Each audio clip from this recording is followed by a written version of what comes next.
Hello दोस्तों, मेरा नाम राशिद हसन अंसारी है और मैं औरंगाबाद बिहार के डिस्ट्रिक्ट से बिलोंग करता हूं और मैं एसएससी का छात्र हूं और मैं अभी तैयारी कर रहा हूं पटना में रहकर। मैंने अपनी ज़िंदगी में आज और अभी के दौरान एक बात सीखी है जो कि बहुत इम्पोर्टेंट है और मुझे लगा कि यह बात मैं आप सभी लोगों को, इंडिया के जितने भी छात्र हैं जो तैयारी कर रहे हैं, जिनकी नौकरियां नहीं लग रही हैं, जो मेहनत कर रहे हैं, जो छोड़ दे रहे हैं, जितने भी इंडिया के सारे लोग हो, चाहे वो सेल्समैन हो, चाहे वो नौकरी की तैयारी कर रहे हो, चाहे वो नौकरी में कहीं लगे हुए, उन सारे लोगों को मैं अपनी तरफ से एक बात कहना चाहता हूं जो आप सभी यानी लोगों को सुनने में और बहुत ही एक इंटरेस्ट और एक अंदर से आग पैदा होगी। और मुझे लगता है कि यह बात मुझे आप लोगों को बताना बहुत ज़रूरी है, क्योंकि कहा जाता है लोगों के द्वारा कि दिल के बात सिर्फ दिल में ही अच्छी लगती है। लेकिन मेरा कहना है कि कुछ जो चीज़ जो अपनी लाइफ से गुजर रही है, जो कुछ हो चुका है, वो बात लोगों से शेयर करें, ताकि जो हमारा जो प्रॉब्लम्स है वो कई इंडिया के सारे छात्रों और कई सारे इंडिया के लोगों के पास भी प्रॉब्लम्स है और मैं आपको बताना चाहता हूँ। मैंने अभी अपनी ज़िंदगी के दौरान काफ़ी कहता कि समय बर्बाद किया। समय के कारण मैं अपनी ज़िंदगी में बहुत इधर उधर भटका, इधर उधर बहुत कहते किया और मुझे अपने समय के बारे में सही से उपयोग करना नहीं समझ में आया। और मैं यह बात बताना चाहता हूँ आप सभी लोगों को समय के बारे में कि समय आखिर में इन रियलिटी है क्या, समय वास्तविक में है क्या, समय को हम वास्तविक में कैसे पहचान सकते हैं कि समय हम अपने जीवन शैली में किस तरह से उपयोग कर सकते हैं। और यह मैं बात अभी और जस्ट के दौरान सीखा और मुझे इमेजिन हुआ और मेरे ब्रेन में सिग्नल गया और मैं आप लोगों को यह बात सबको बताना चाहता हूँ। देखिए, मैं आपको सिर्फ इतना कहना चाहता हूँ, मेरे साथ जो घटना घटी है मैं आपको शेयर करना चाहता हूँ। मैंने अपनी ज़िंदगी में जो अभी कहा कि काफ़ी समय बर्बाद कर चुका था और मैं काफ़ी दिनों से तैयारी भी कर रहा था, लेकिन मेरे जितने भी कोर्स मैंने ऑनलाइन ख़रीदा था वो सारे बेकार हो गए। लेकिन अभी के दौरान मैं आप लोगों से सिर्फ यह बात कहना चाहता हूँ, अभी मैं अपने जुनून को, अपने अंदर की आग को पैदा करना चाहता हूँ और मुझे पूरा यकीन है और मुझे अपने भगवान पर और अपने अल्लाह पर और अपने गॉड पर भी यकीन है कि मैं एक दिन सफल बनूंगा और अपने परिवार और अपने सारे समाज के लोगों को और अपने इंडिया के लोगों को बहुत गर्व महसूस करवाऊँगा। तो मैं कहना यही चाह रहा था कि देखिए,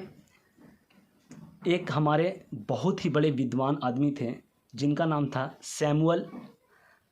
स्माइल्स, और उनका कहना यह था कि जो दौलत मेहनत से दोबारा हासिल की जा सकती है, खोई गई जो दौलत है वो मेहनत से दोबारा हासिल की जा सकती है।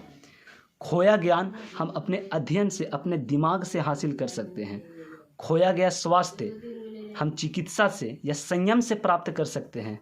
लेकिन जब आप समय को खो सकते हो, हमेशा हमेशा के लिए वो समय दोबारा नहीं आता, वो हमेशा चला जाता है। ये किनका कहना था? सैमुअल स्माइल्स का कहना था, जो हमारे बहुत ही बड़े कहते हैं कि विद्वान आदमी थे।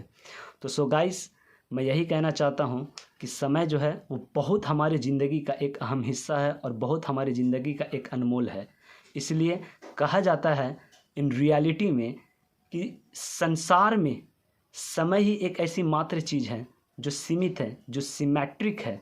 ठीक है। इसलिए मैं यही कहना चाहता हूँ कि अगर आप समय का सही इस्तेमाल करोगे तो आपको जीवन शैली में समय का सही इस्तेमाल करोगे तो आप समय के कारण ही आप सफल इंसान बन पाओगे। लेकिन यही समय का अगर आप सही तरीक़ा से इस्तेमाल नहीं करोगे, गलत तरीक़ा से इस्तेमाल करोगे, इधर उधर की बातों में रहोगे, अपने समय को गा दोगे, तो यही समय आपके जीवन को बर्बाद कर सकता है।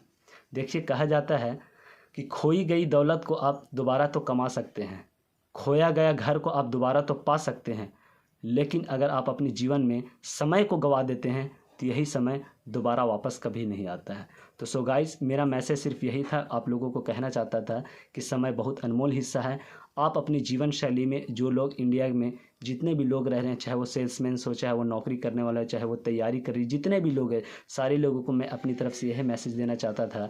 कि समय का आप सही इस्तेमाल करें और मुझे यकीन है कि इस वीडियो को आप देख करके समय का सही इस्तेमाल करेंगे और अपनी जीवन शैली में एक अपनी मुकाम पर पहुंचेंगे और अपने माँ बाप को और अपने इंडियन को प्राउड अनिकता की फील करवाओगे, मुझे यकीन है। तो बी थैंकफुल और केयरफुल और अपने कामों में सही से लगे रहिए और अपनी जीवन शैली में एक मुकाम हासिल करिए। और इसलिए मैं लास्ट में यही कहना चाहता हूँ कि आप समय का सही इस्तेमाल करें और हमेशा हमेशा के लिए समय का सही इस्तेमाल करें और अपनी जीवन शैली में कुछ बनकर दिखाइए और अपने जिलों और अपने बिहार और अपने सारे भी जितने भी लोग हमारे अलग अलग अनिकत स्टेट से अपने स्टेट का नाम रोशन करें। और सबसे पहली बात कि हमारा इंडिया का नाम रोशन होना चाहिए और हम लोग इंडिया को आगे स्तर पर पहुंचाएं। Be careful, thankful, that's all, thank you my all friend.